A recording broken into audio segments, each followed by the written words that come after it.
98% ख़त्म कर दिया था अंदर से। तो उन तांत्रिक ने बताया था कि जब आपके पापा से उस इंसान का झगड़ा हुआ था तो वो वहाँ से चला गया और 3 दिन बाद वापस आया, आपके पापा से माफ़ी मांगने लगा। आपके पापा सीधे इंसान थे, उन्होंने उसे माफ़ कर दिया और वो अपने घर से कुछ खाना लेके आया था।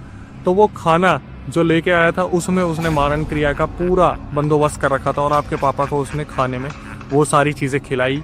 बड़े प्यार से दोस्ती का बहाना दे के बड़े प्यार से कन्विंस कर दिया और आपके पापा को खाने में वो सारी चीज़ें खिला दी जिससे मारण क्रिया हुई थी। अब पहली मारण क्रिया उतारी गई और दूसरी मारण क्रिया कर दी गई।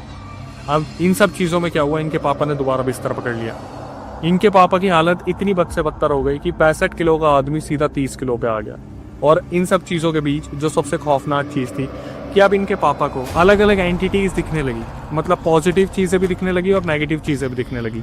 कभी उन्हें दिखता कि भगवान और देवता उनसे मिलने आ रहे हैं, कभी उन्हें दिखता कि राक्षस पिशाच उन्हें लेने आ रहे हैं। नूपुर तक जब ये बात गई तो नूपुर ने वहाँ से रिज़ाइन कर दिया और सीधा अपने पापा को फ़ोन करा कि पापा उदयपुर में मैं कहीं अप्लाई कर लूँगी और मैं आपके पास आ रही हूँ। तो इनके पापा इस चीज़ को सुन के सुकून में थे कि मेरी बेटी मेरा ध्यान रखने के लिए वापस आ रही है। नूपुर अपने घर पे आती और उदयपुर में उन्होंने अप्लाई करा, उन्हें जॉब मिल गई। अब वो वहाँ पर जॉब जाया करती थी उदयपुर में, लेकिन अपने घर के बहुत ज़्यादा करीब थी।